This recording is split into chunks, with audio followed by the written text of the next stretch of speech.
Look at Shizuku's reviews, bringing you a southern perspective on books, movies, music, and much, much more.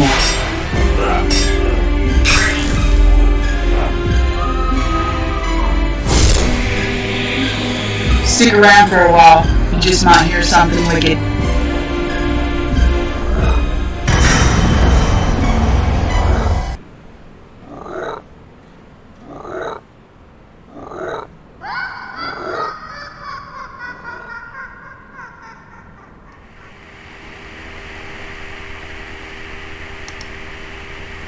Hi friends.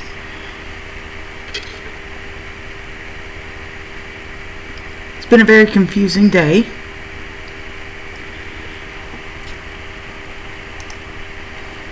But I'm starting to use the OBS system now instead of Twitch, so it's a little different from episode 1 of the first test run. I want to go through my very first episode again though, and kind of lay out exactly what I have planned out for a while. So I'm going to go ahead and get into it.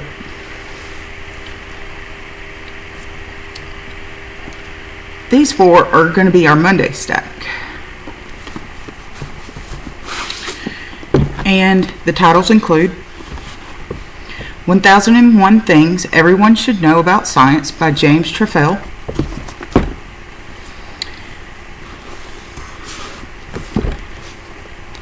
The Inaugural Addresses of the Presidents of the United States of America, from George Washington, 1789, to John F. Kennedy, 1961, The Art of Love and Other Love Books of Ovid, and the 4th will be Scottish Fairy Tales.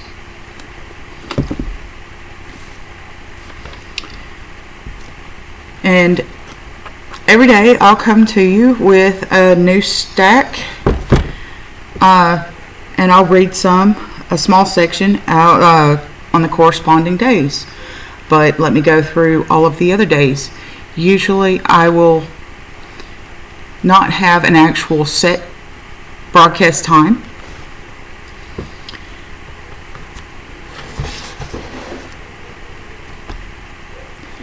However, I'm going to do my best to have something for us every single day. Like I said, no set time because I'm a busy mom. I also help take care of my parents as well, and I'm also a student at JSU. So, Tuesdays. This is what you can expect from Tuesdays.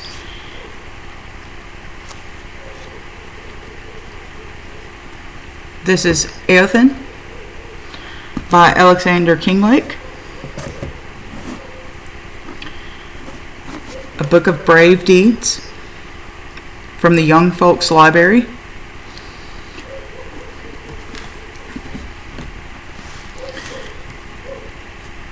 An Outline of History by H.G. Wells, Volume 1.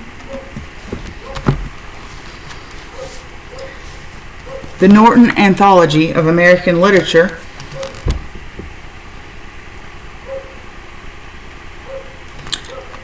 Fourth edition, Volume 1.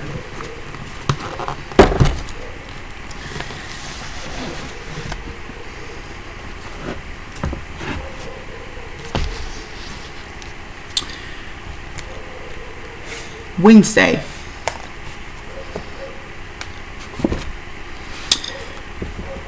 The Bible Book of Promises, or the Bible Promise Book.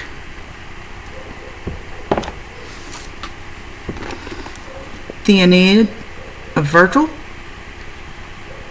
with context notes by Rolfe Humphreys.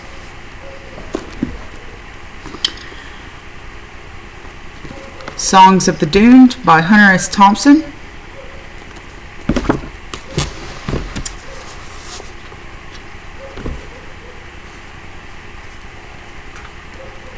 The Norton Anthology of English Literature.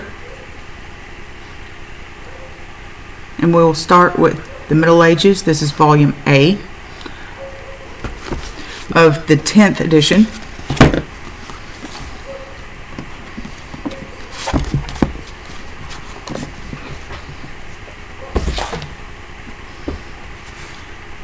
Thursdays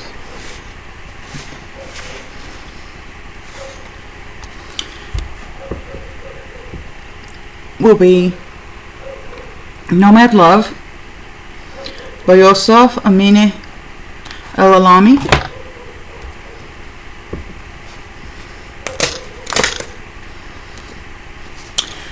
The Oedipus Cycle by Sophocles. The Lowell Offering by Benita Eisler. The Gnostic Bible, a Shambhala publication, and edited by Willis Barnstone and Marvin Meyer. And on Fridays, it might be just a little bit light, but, and this is a treasure.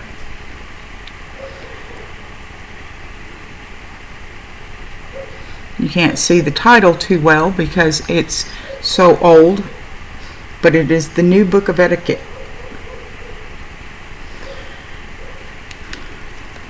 Publication of Garden City Publishing Company.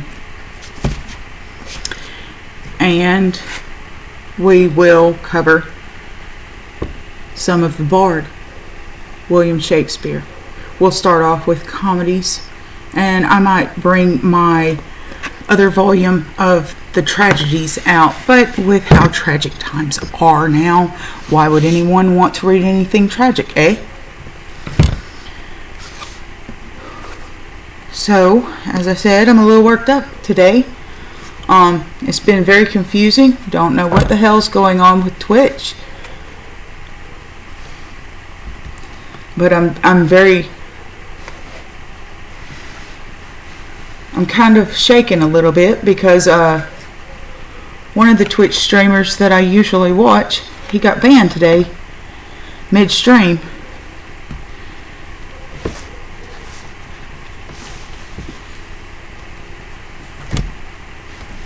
So, like I said the first time I tried my test, was that I don't want to get overly political with anything.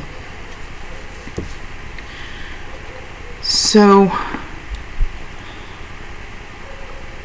I'm a little concerned because what does this mean for our free speech if a combat veteran is able to get yanked immediately off of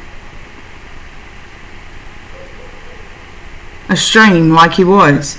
I mean, I had trouble the first 2 times I tried streaming. I only got about 16 to 17 minutes in to actually broadcasting, and I'm kicked off.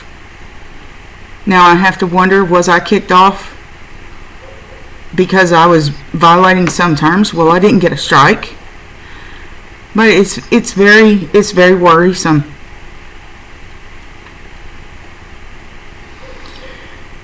So, I think tonight I will start off with first thing, which I didn't even have planned to have to go over today. But that's something in this. Our Constitution. And that's Amendment 1. Congress shall make no law respecting an establishment of religion, or prohibiting the free exercise thereof, or abridging the freedom of speech, or of the press, or the right of the people peaceably to assemble, and to petition the government for a redress of grievances. Well, my friends, if we ever decide that we are going to have some sort of freedoms of our speech, the platforms, they need to address exactly what they consider hate speech and what they don't. Because wandering around in the dark, what are we going to do? We're going to keep stumbling and we're going to keep falling.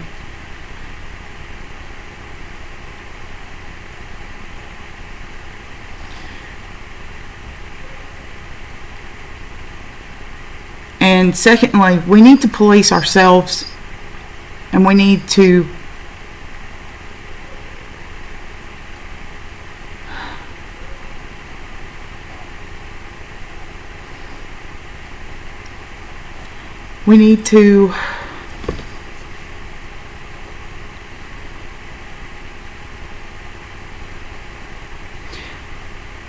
mind that we say.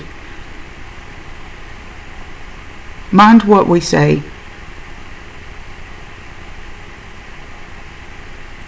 And I don't mean by censoring ourselves. I mean, when we say things, are we being kind? Are we saying what is true?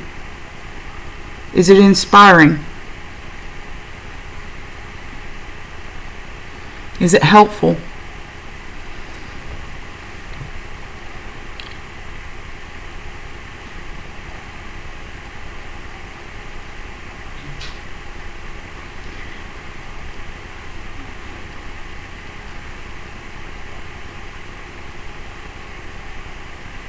So I try to keep those things in mind.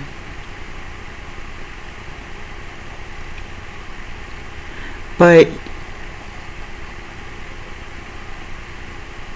this is very worrying.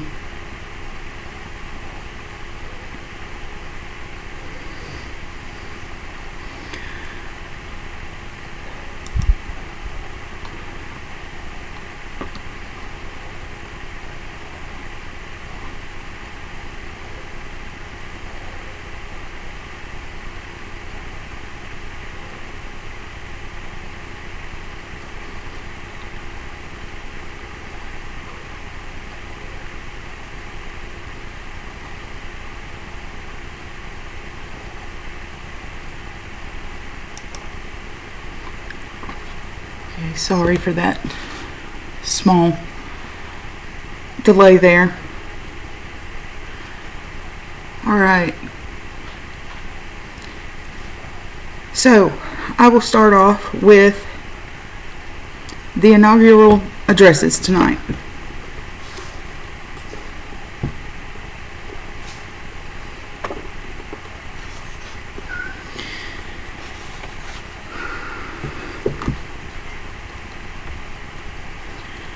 Forward.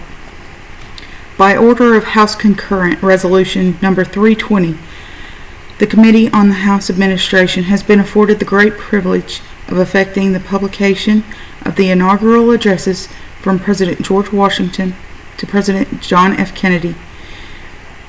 It is felt that such a publication will render a true public service and is certain to be a distinct addition to the political literature of our times. Students of political science, researchers, and possibly presidents-elect should find this important book of real value, crystallizing as it does this fine compilation of presidential utterances. Examination of a voluminous assortment of state papers and messages has been made through the years to make this book as factual as possible. Believing that all possible data has been researched, which is available in our country's archives, it must be generally regarded that this single volume contains the most complete collection of all presidential inaugural addresses. Omar Burleson, Chairman, Committee on the House Administration.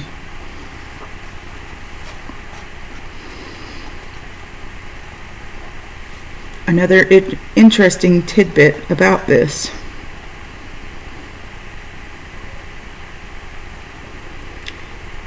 is that 10,880 copies were printed, which 8,820 copies shall be for the use of the House of Representatives, and 2,060 copies for the use of the Senate. So that's how many of these were actually printed.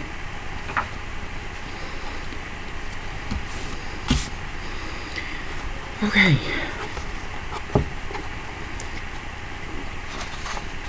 I'm going to show you some illustrations real quick, or portraits.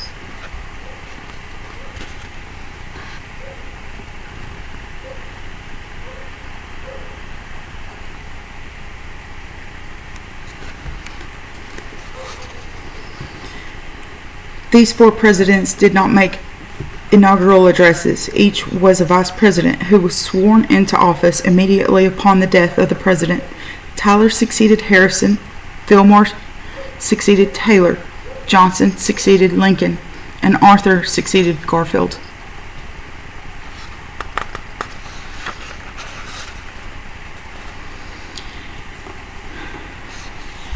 George Washington.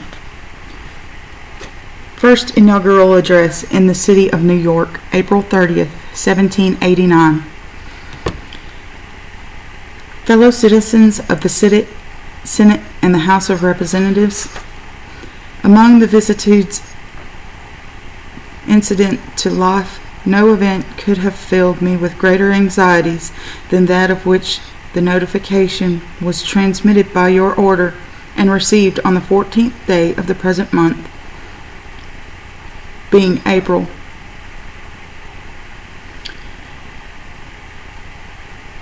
On the one hand, I was summoned by my country, whose voice I can never hear but with veneration and love, from a retreat which I had chosen with the fondest predilection, and in my flattering hopes, with immutable decision, as the asylum of my declining years, a retreat which was rendered every day more necessary as well as more dear to me by the addition of habit to inclination and of frequent interruptions in my health to the gradual waste committed on it by time. On the other hand, the magnitude and difficulty of the trust to which the voice of my country called me, being sufficient to awaken in the wisest and most experienced of her citizens a distrustful scrutiny into his qualifications, could not but overwhelm the dependents one who, inheriting inferior endowments from nature and unpracticed in the duties of civil administration, ought to be particularly conscious of his own deficiencies. In this conflict of emotions, all I dare aver is that it has been my faithful study to collect my duty from a just appreciation of every circumstance.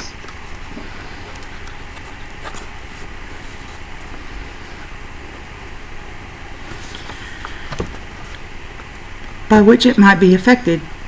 All I dare hope is that if, in executing this task, I have been too much swayed by a grateful remembrance of former instances, or by an affectionate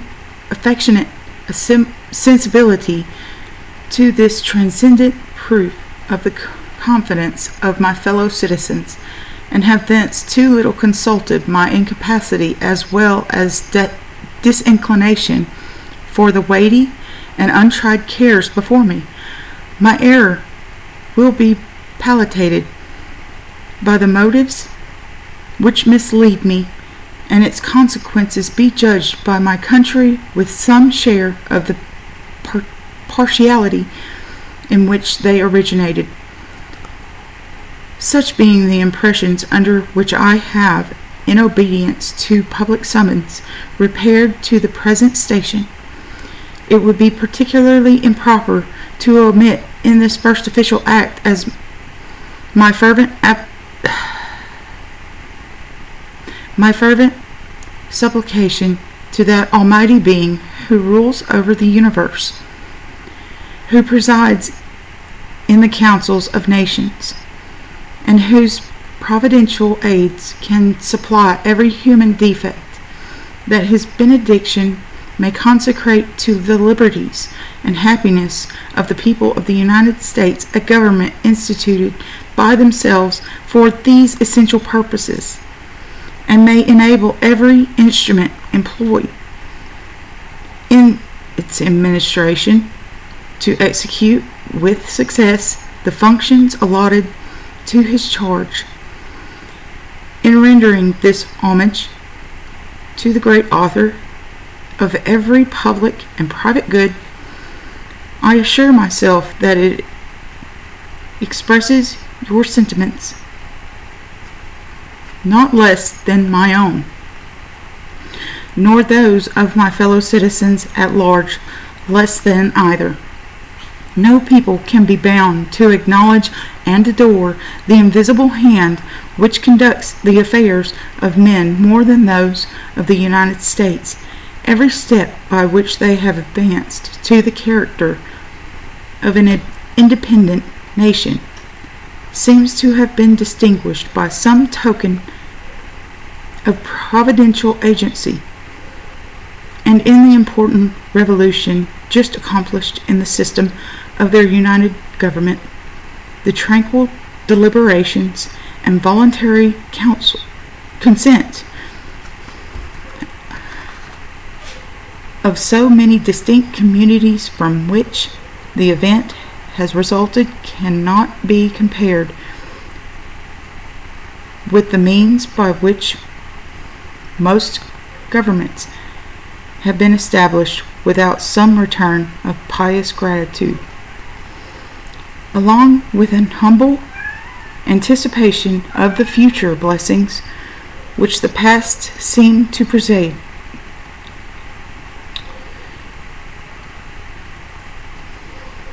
These reflections arising out of the present crisis have forced themselves too strongly on my mind to be suppressed.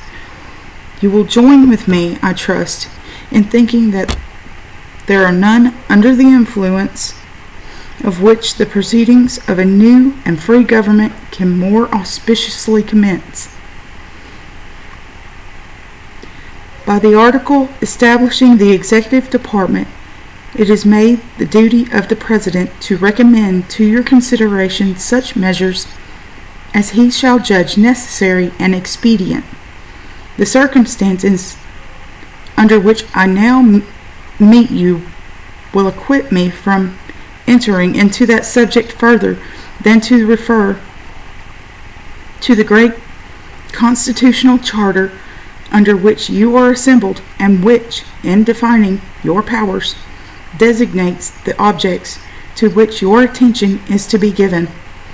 It will be more consistent with those circumstances, and far more congenial with the feelings which actuate me, to substitute, in place of a recommendation of particular measures, the tribute that is due to the talents, the rectitude, and the patriotism which adorn the characters selected to devise and adopt them.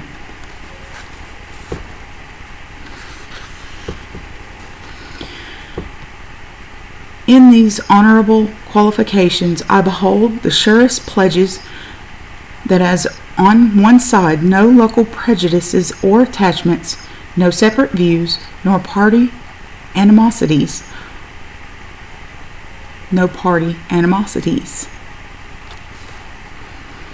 will misdirect the comprehensive and equal eye which ought to watch over this great assemblage of communities and interests. So, on another,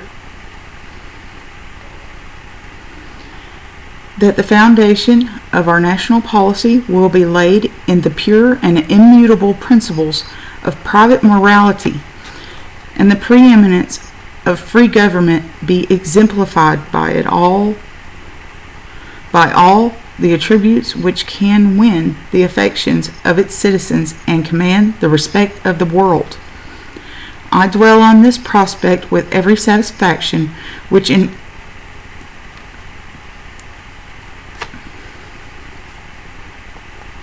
ardent love for my country can inspire. Since there is no truth more thoroughly established than that there exists in the economy and course of nature an indissoluble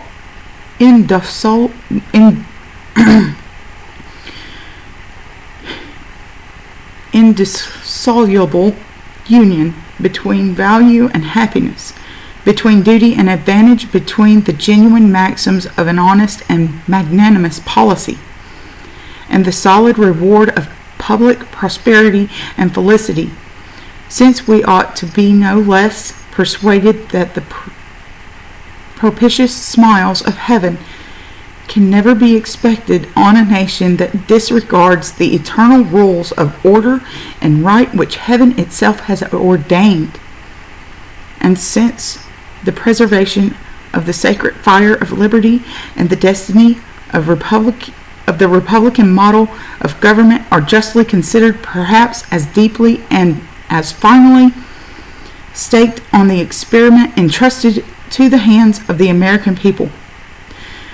Besides the ordinary objects submitted to your care, it will remain with your judgment to decide how far an exercise of the occasional power delegated by the 5th article of the Constitution is rendered expedient at the present juncture by the nature of objections which have been urged against the system, or by the degree of the inquietude or inquietude which has given birth to them.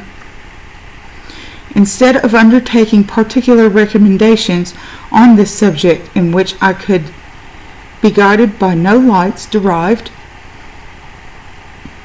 from official opportunities, I shall again give away to my entire confidence in your discernment and pursuit of the public good, for I assure myself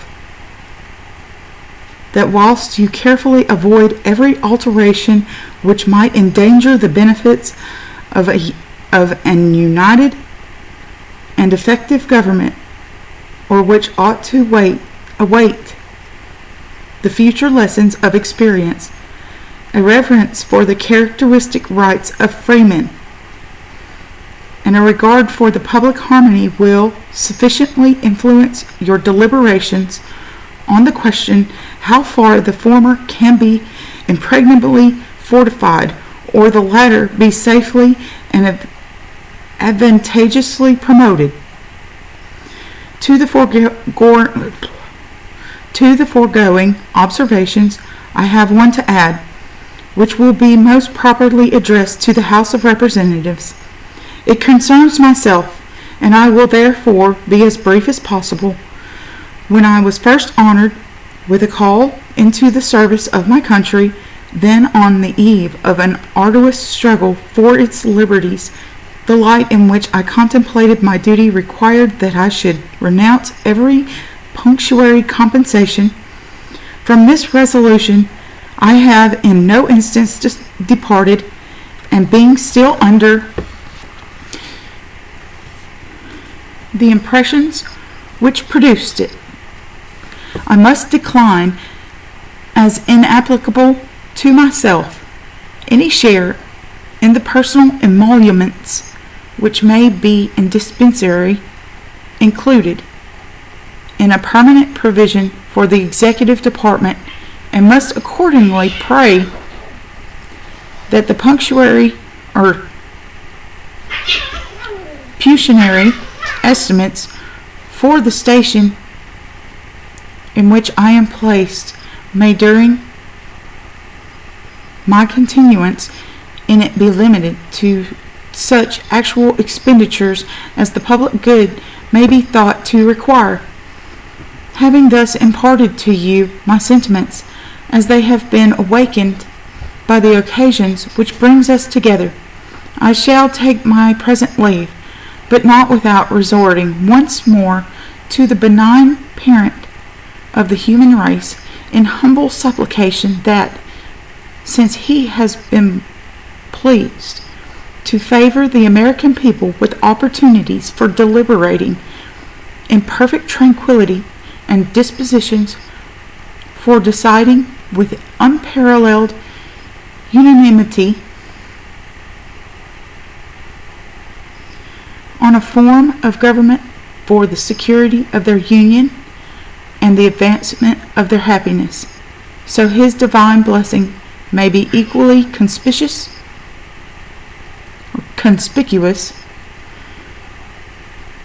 in the enlarged views, the temperate consultations, and the wise measures on which the success of this government must depend.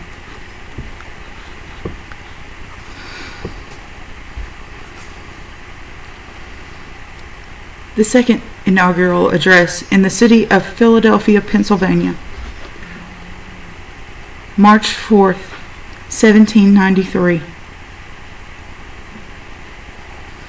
Fellow citizens, I am again called upon by the voice of my country to execute the functions of its chief magistrate.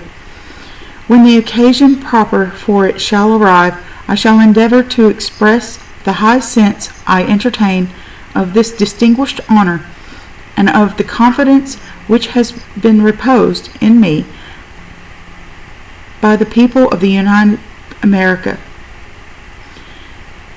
Previous to the execution of my official act as the President, the Constitution requires an oath of office.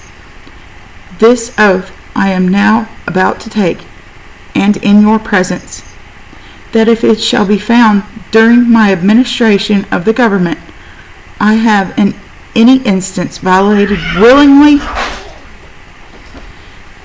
or knowingly the injunctions thereof, I may, besides incurring constitutional punishment, be subject to the upbraiding of all who are now witnesses of the present solemn ceremony. And that was the end of his second inaugural address, which was so much shorter than his first. His first was 4 pages long, and his second was little than half a page.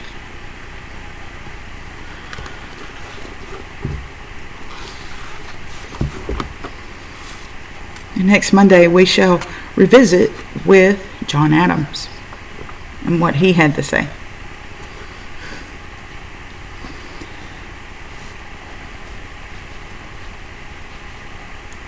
So let me check my chat real quick and see if there's anything here.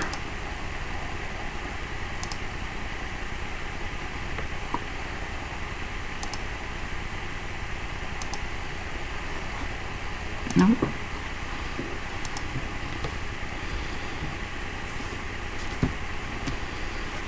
Okay, well, which one would I rather do tonight? Or should I go through all 4?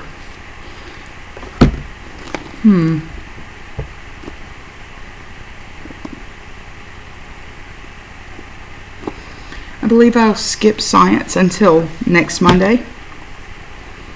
And I'm going to go to the art of love. And like I said, I'm just going to do small small sections. And I'll do my best to show you the illustrations when there are some. Here's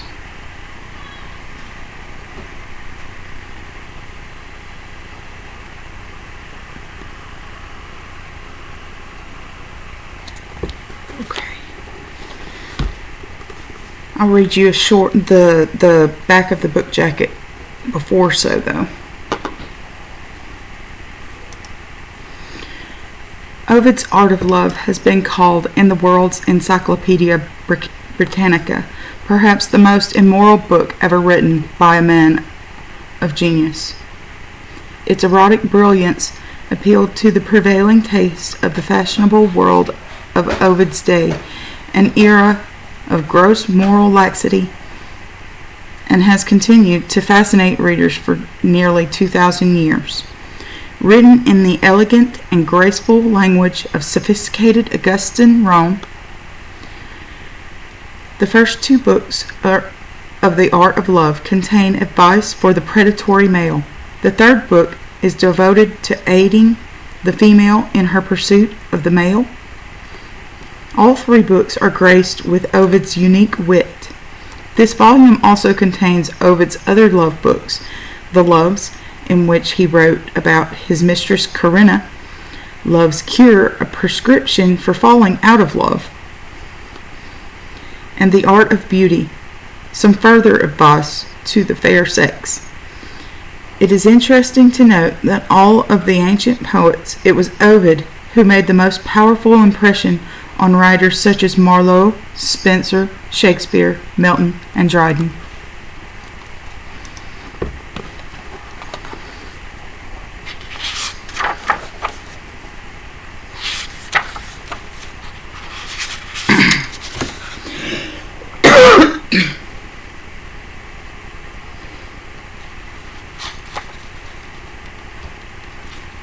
The Loves, Book 1. Epigram. We who of late numbered 5 books are now but 3.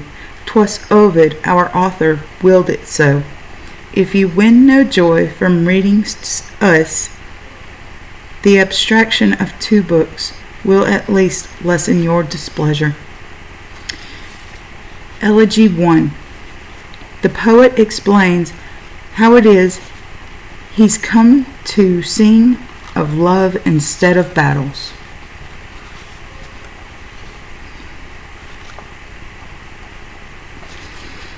I was about to sing in heroic strain of arms and fierce combats. 'Twas a subject suited to my verse, whose lines were all of equal measure. But Cupid, so 'tis said, began to laugh, and stole away 1 foot. Who was it, cruel boy, gave thee this right to meddle with poetry?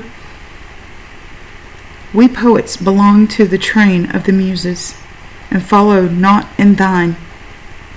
What would be said if Venus were to seize upon the arms of golden-haired Minerva, and if golden-haired Minerva were to wave thy lighted torches in the wind? Who would deem it well that Ceres should queen it o'er the wood-crowned heights, and that the tilling of the fields should be quivered in virgin's care? Shall Apollo, with his glorious tresses, go armed with the spear? What time Mars wakes unto song the strings of the Aeonian lyre. Too great already are thine empire and thy power. Wherefore then, boy, wouldst thou make wider yet the frontiers of thy realm? Is all the world thine? Shall Helicon and the vale of Tempe call thee master too? Shall Apollo himself cease to be lord of his own lyre? Brave was the line that sounded the opening of my new poem, but lo, love comes and stays my soaring flight. No boy have I, nor long-haired girl, to inspire me in these lighter strains. Such was the burden of my pliant, when on a sudden Cupid lowered his quiver and drew forth therefrom arrows to pierce my heart, when bending his curving bow with a will upon his knee, and said, Poet, here is matter for thy song. Ah, hapless me! Love's arrow did but all too surely find its mark. On fire am I, and love, and none but love, now rule my heart that ne'er was slave till now. Now let 6 feet my book begin, and let it end in 5.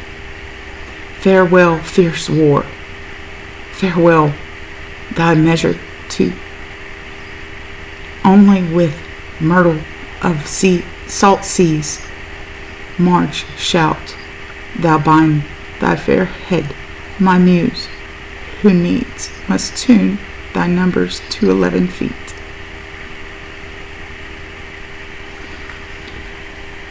Elegy 2. The Triumph of Love. Who is it that can tell me why my bed seems so hard, and why my bedclothes will not stay upon it? Wherefore has this night, and oh, how long it was, dragged on, bringing no sleep to my eyes? Why are my weary limbs visited with restlessness and pain? If it were love that had come to make me suffer, surely I should know it. Or stay.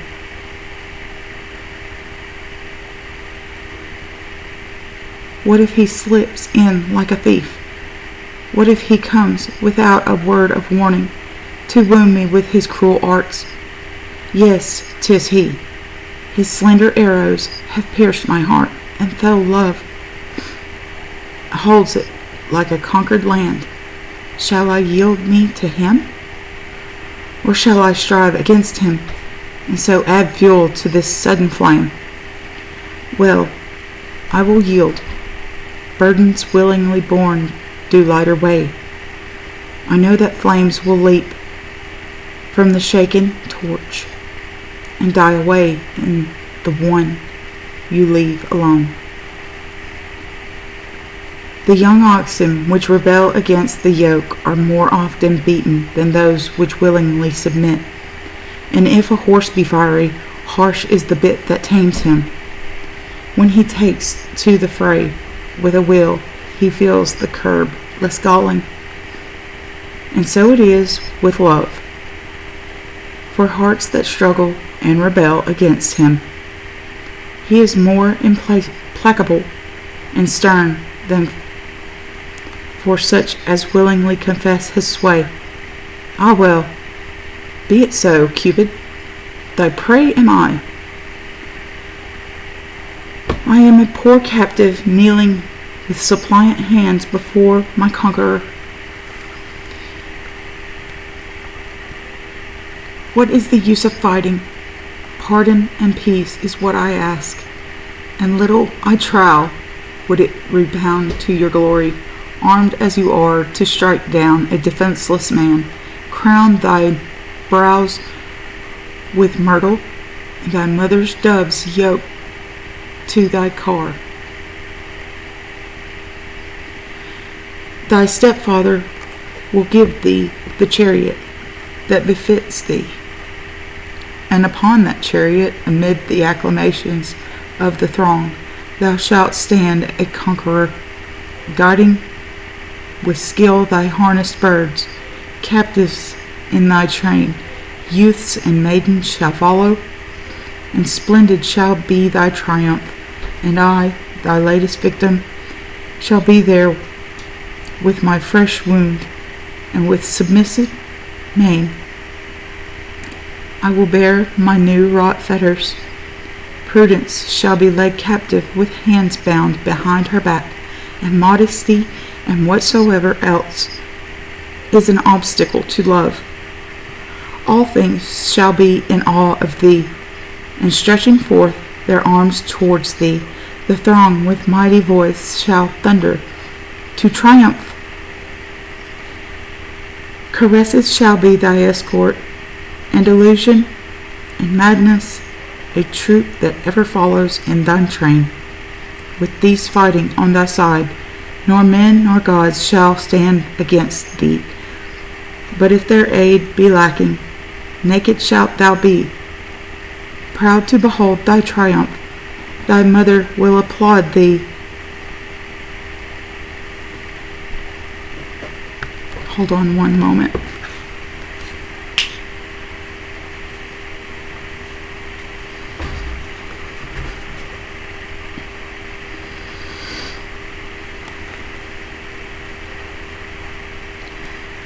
I'll back up to the beginning of that phrase. With these fighting on thy side, nor men nor gods shall stand against thee, but if their aid be lacking, naked shalt thou be. Proud to behold thy triumph, thy mother will applaud thee from high Olympus, and scatter roses on thy interred face. Thy wings and thy locks shall be adorned with precious stones, and with gold resplendent shalt thou drive thy golden car. Then too, if I know thee well, thou wilt set countless others' hearts on fire, and many a wound shalt deal as thou passest on thy way. Repose, even when thou art fain to rest, cometh not to thine arrows. Thy ardent flame turns water itself into vapor.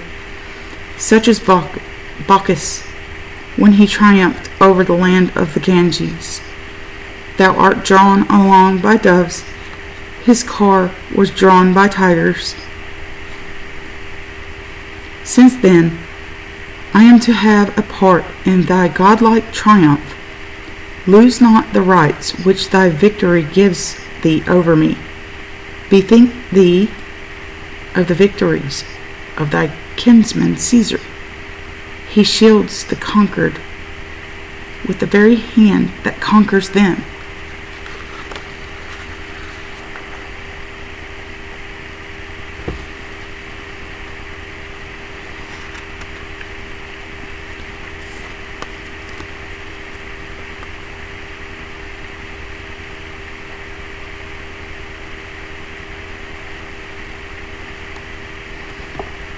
The end of the second eulogy is a little strange.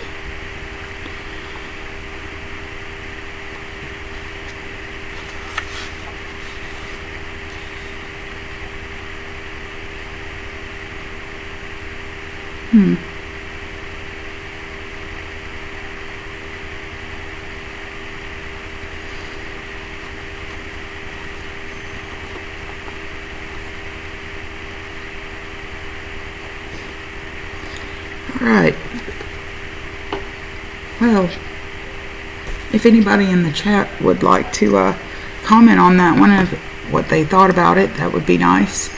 But if not, I can understand that you might be going to sleep. So I'm going to go ahead and move on to the first fairy tale of tonight. And no, you know what? Just a moment, and let's take a short break. And it will be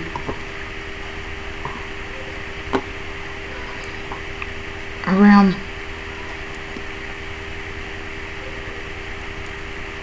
5 minutes. So I will be right back.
And welcome back.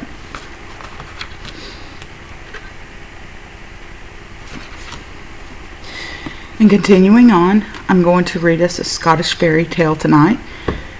This was a Senate publication, which is a collected anthology. It doesn't have any actual author to specific tales. They were just collected.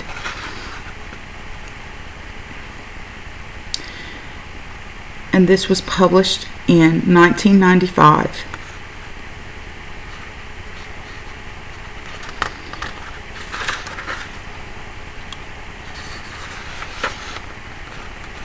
We will start with the tale of Thomas the Rhymer. There's a caption illustration at the beginning of this that says, "The giant's daughter bids the birds thatch her feathers." Viewer.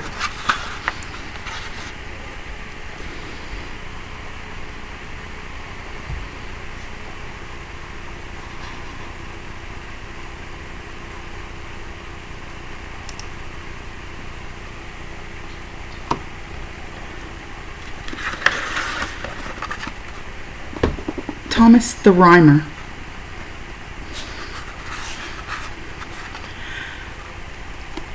Of all the young gallants in Scotland in the 13th century, there was none more gracious and debonair than Thomas Lamont, laird of the castle of Ilsodun.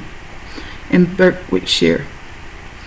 He loved books, poetry, and music, which were uncommon tastes in those days.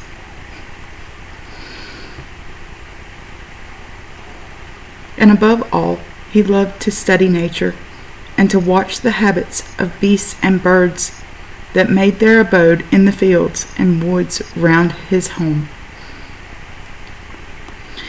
Now it chanced that one sunny May morning, Thomas left his tower of Ilsildon and went wandering into the woods that lay about the Huntley burn, a little stream that came rushing down from the slopes of the Eildon hills. It was a lovely morning, fresh and bright and warm, and everything was so beautiful that it looked as paradise might look. The tender leaves were bursting out of their sheaths and covering all the trees with a fresh soft mantle of green, and amongst the carpet of moss under the young man's feet, yellow primroses and starry anemones were turning up their faces to the morning sky.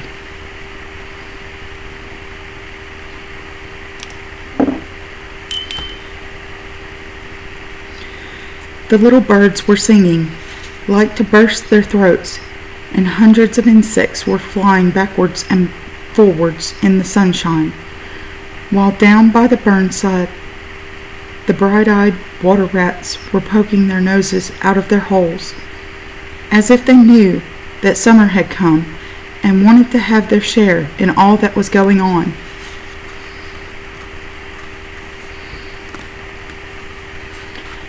Thomas felt so happy with the gladness of it all that he threw himself down at the root of a tree to watch the living things around him.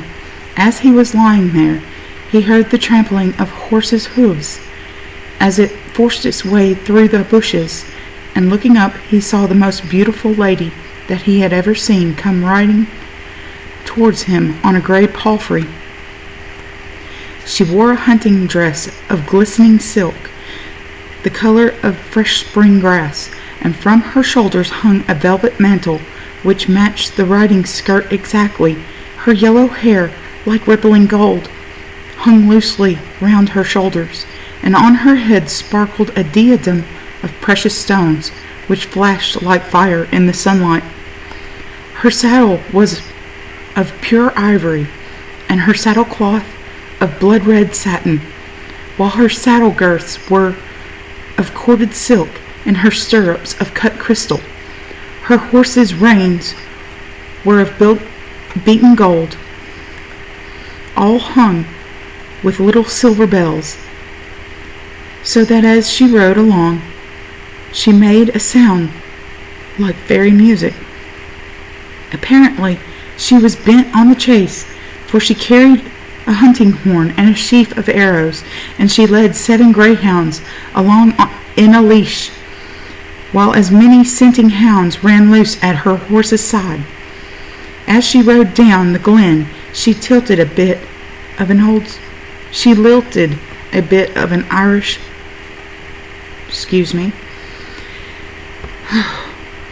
As she rode down the glen, she lilted a bit of an old Scottish song, and she carried herself with such a queenly air, and her dress was so magnificent, that Thomas was like to kneel by the side of the path and worship her, for he thought that it must be the Blessed Virgin herself. But when the rider came to where he was and understood his thoughts, she shook her head sadly. "I am not that blessed lady that as thou thinkest," she said. "Men call me queen, but it is of a far other country, for I am the queen of fairyland, and not the queen of heaven." And certainly it seemed as if what she had said were true, for from that moment it was as if a spell were cast over Thomas, making him forget prudence and caution and common sense itself, for he knew that it was dangerous for mortals to meddle with fairies, Yet he was so entranced with the lady's beauty that he begged her to give him a kiss. This was just what she wanted, for she knew that if she once kissed him, she had him in her power. And to the young man's horror, as soon as their lips had met, an awful change came over her, for her beautiful mantle and riding skirt of silk seemed to fade away, leaving her clad in a long gray garment, which was just the color of ashes. Her beauty seemed to fade away also, and she grew old and wan. And worst of all, half of her abundant yellow hair went gray before his very eyes. She saw the poor man's astonishment and terror, and she burst into mocking laughter. "I am not so fair to look on now as I was at first," she said, "but that matters little, for thou hast sold thyself, Thomas, to be my servant for 7 long years. For whoso kisseth the fairy queen must e'en go with her to fairyland, and serve her there till that time is past." When he heard these words, poor Thomas fell on his knees and begged for mercy. But mercy he could not obtain. The elfin queen only laughed in his face, and brought her dapple gray palfrey close up to where he was standing. "No, no," she said in answer to his entreaties.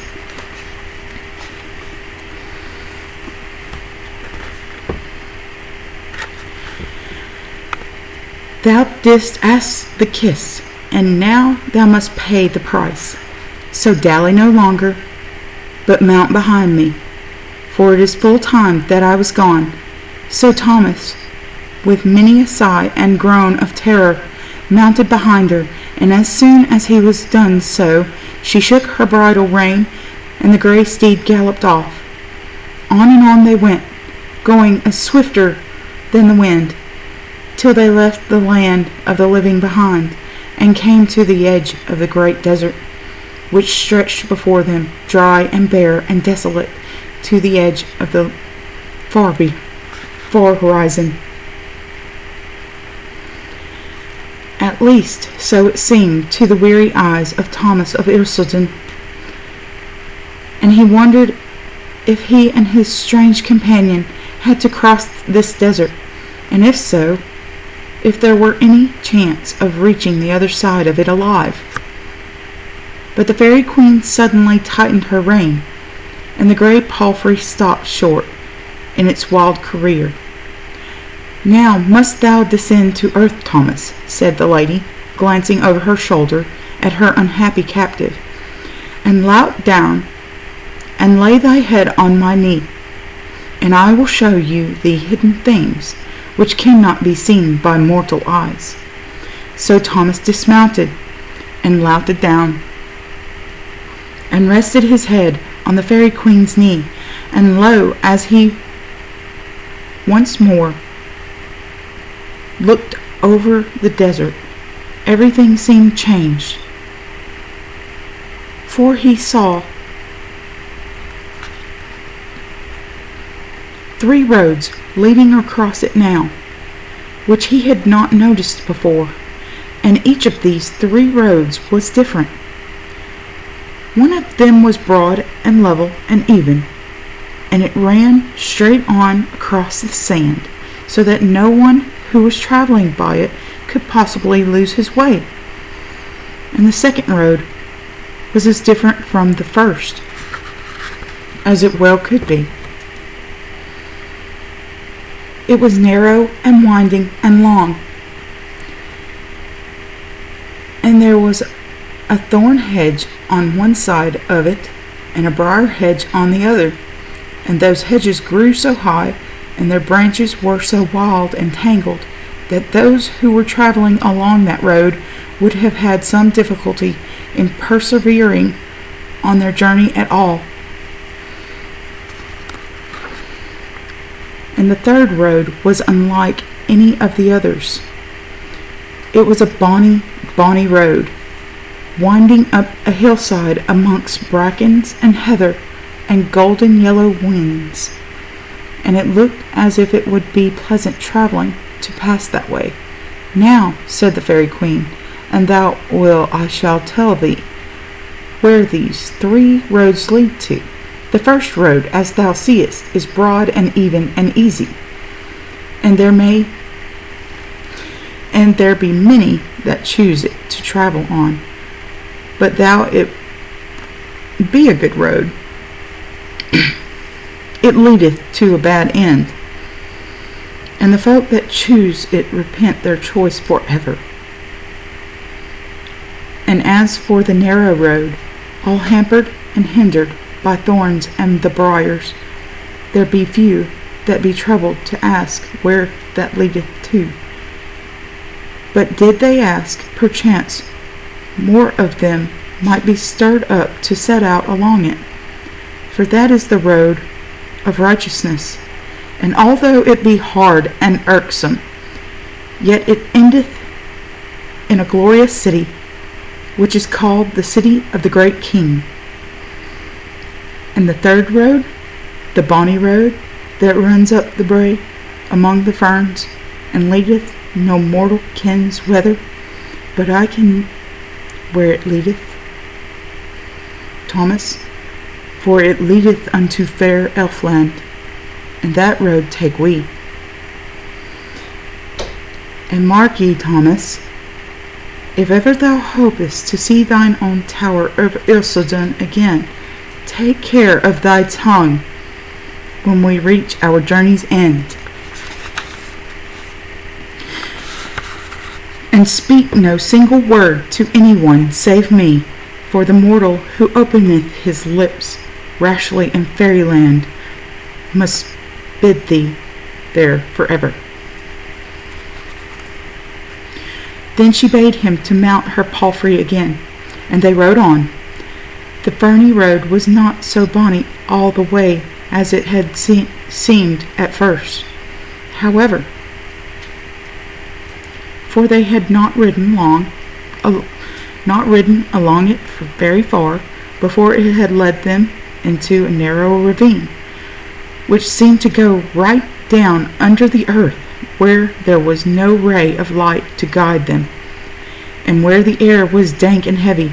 There was a sound of rushing water everywhere, and at last the grey palfrey plunged right into it, and it crept up, cold and chill, first over Thomas's feet, and then over his knees. His courage had been slowly ebbing ever since he had been parted from the daylight, but now he gave himself up for lost, for it seemed to him certain that his strange companion and he would never come safe to their journey end. He fell forward in a kind of swoon, and if it had not been that he had tight hold of the fairy's ash-grey gown, I warrant he had fallen from his seat.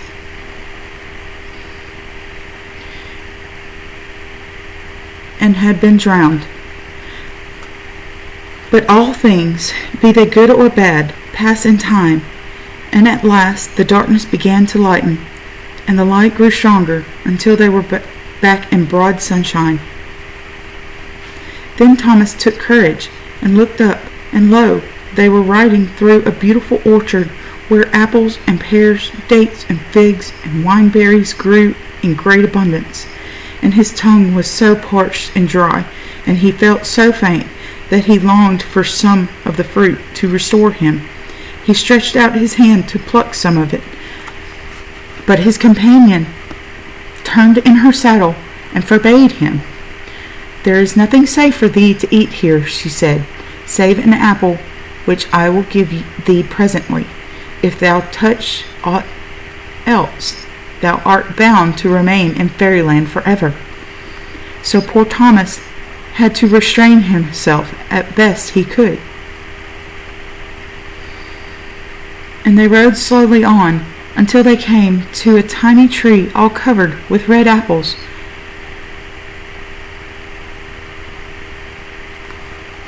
The Fairy Queen bent down and plucked one and handed it to her companion. "This I can give thee. she said, "and I do it gladly, for these apples are the apples of truth, and whoso eateth them gaineth this reward, that his lips will never more be able to frame a lie." Thomas took the apple and ate it, and for evermore the grace of truth rested on his lips, and that is why, in after years, men called him True Thomas. They had only a little way to go after this, before they came in sight of a magnificent castle standing on a hillside. "Yonder is my abode," said the queen, pointing to it proudly. "There dwelleth my lord and all the nobles of his court, and as my lord hath an uncertain temper, and shows no liking for any strange gallant whom he sees in my company, I pray thee, both for thy sake and mine, to utter no word to anyone who speaketh to thee. And if anyone should ask me who and what thou art, I will tell them that thou art dumb.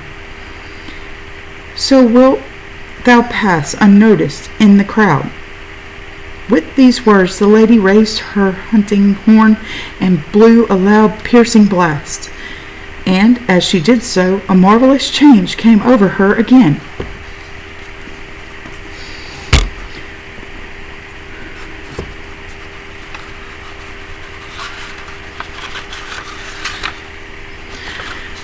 For her ugly, ash-covered crown dropped off of her, and the gray in her hair vanished, and she appeared once more in her green riding skirt and mantle, and her face grew young and fair.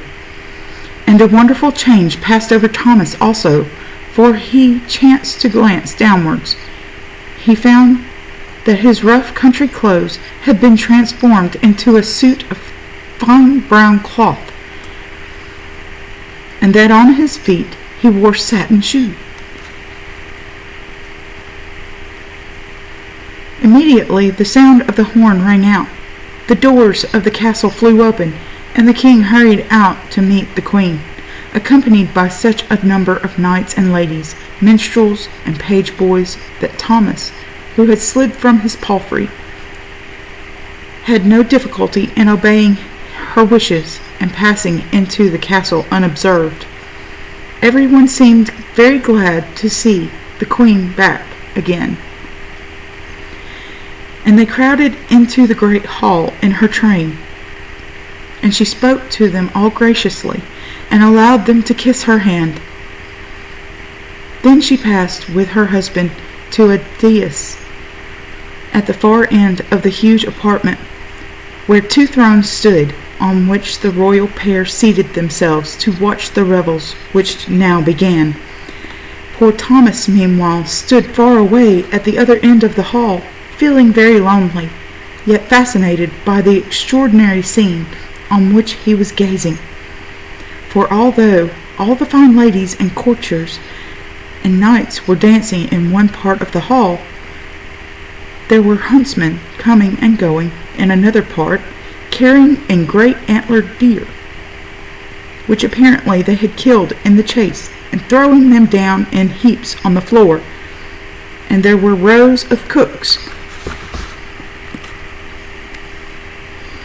standing beside the dead animals, cutting them up into joints and bearing them away to be cooked. Although it was a strange, fantastic scene, that Thomas took no heed of how the time flew, but stood and gazed, never speaking a word to anybody. This went on for 3 long days. Then the queen rose from her throne, and stepping from the dais, crossed the hall to where he was standing. "'Tis time to mount and ride, Thomas," she said, "if thou wouldst ever see fair castle of Erceldoune again." Thomas looked at her in amazement. "Thou spokest of 7 long years, lady," he exclaimed, "and I have been here but 3 days." The queen smiled. "Time passeth quickly in fairyland, my friend," she replied. "Thou thinkest that thou hast been here but 3 days? 'Tis 7 years since we two met, and now it is time for thee to go. I would fain have had thy presence with me longer, but I dare not, for thine own sake. For every 7th year an evil spirit cometh from the regions of darkness, and carrieth back with him one of our followers, whomsoever he chanceth to choose. And as thou art a goodly fellow, I fear that he might choose thee. So as I would be loath to let harm befall thee, I will take thee back to thine own country this very night. Once more the grey palfrey was brought, and Thomas and the queen mounted it. And as they had come, so they returned to the elden tree near the Huntley burn. Then the queen bade Thomas farewell, and as a parting gift, he asked her to give him something that would let people know he had really been to fairyland. I have already given thee the gift of truth, she replied. I will now give thee the gifts of prophecy and poetry,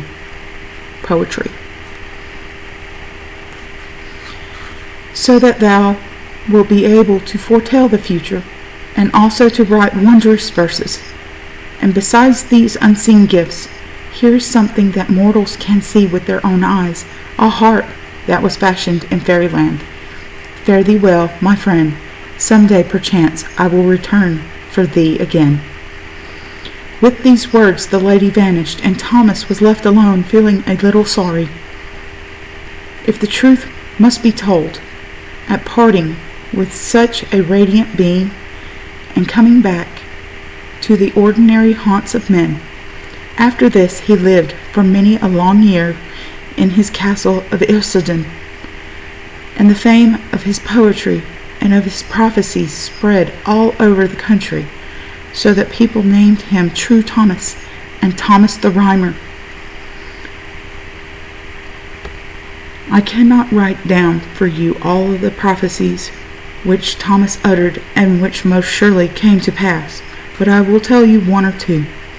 He foretold the battle of Bannockburn in these words: The burn of Brid shouldering fro reed, which came to pass on that terrible day when the waters of the little Bannockburn were reddened by the blood of the defeated English. He also foretold the union of the crowns of England and Scotland under a prince who was the son of the French queen, and who yet bore the blood of Bruce in his veins. A French queen shall bear the sun, shall rule all Britain to the sea, as near as is the 9th degree. Which thing came true in 1603, when King James, son of Mary, Queen of Scots, became monarch of both countries. 14 long years went by, and people were beginning to forget that Thomas the Rhymer had been in fairyland. But at last a day came when Scotland was at war with England, and the Scottish army was resting by the banks of the Tweed, not far from the Tower of Ilseden. And the master of the tower determined to make a feast, and invite all the nobles and barons who were leading the army to sup with him. That feast was long remembered, for the Laird of Ilseden took care that everything was as magnificent as it possibly could be. And when the meal was ended, he rose in his place, and taking his elfin harp, he sang to his assembled guests song after song of the days of long ago. The guests listened breathlessly, for they felt that they would never hear such wonderful music again, and so it fell out. For that very night, after all the nobles had gone back to their tents, a soldier on guard saw in the moonlight a snow-white hart and hind moving slowly down the road that ran past the camp. There was something so unusual about the animals that he called to offer that he called to his officer to come and look at them. And the officer called to his brother officers, and soon there was quite a crowd softly following the dumb creatures, who paced solemnly on, as they were keeping time to music unheard by mortal ears. "There is something uncanny about this," said one soldier at last. "Let us send for Thomas of Ercelden. Perchance he may be able to tell us if it be an omen or no." "Aye, send for Thomas of Ercelden," cried everyone at once. So a little page was sent in haste to the old tower to rouse the rhymer from his slumbers. When he heard the boy's message, the seer's face grew grave and rapt. "'Tis a summons," he said softly, "a summons from the Queen of Fairyland. I have waited long for it, and it hath come at last." And when he went out, instead of joining the little company of waiting men, he walked straight up to the snow-white Hart and Hind. As soon as he reached them, they paused for a moment as if to greet him.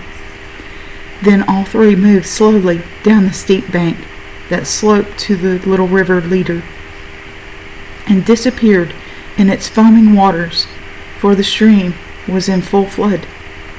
And although a careful search was made, no trace of Thomas of Ercelden was found. And to this day the country folk believe that the Hart and the Hind were messengers from the Elfin Queen, and that he went back to Fairyland with them.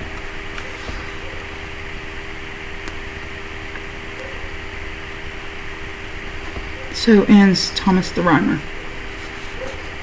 And here is an illustration.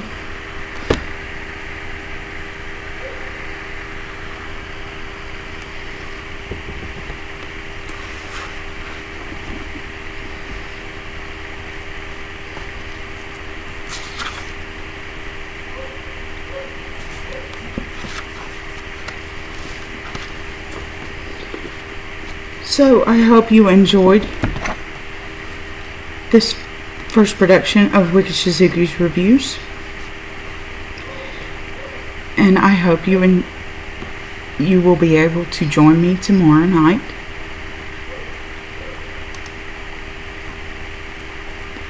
for another lineup that is a little different from tonight's.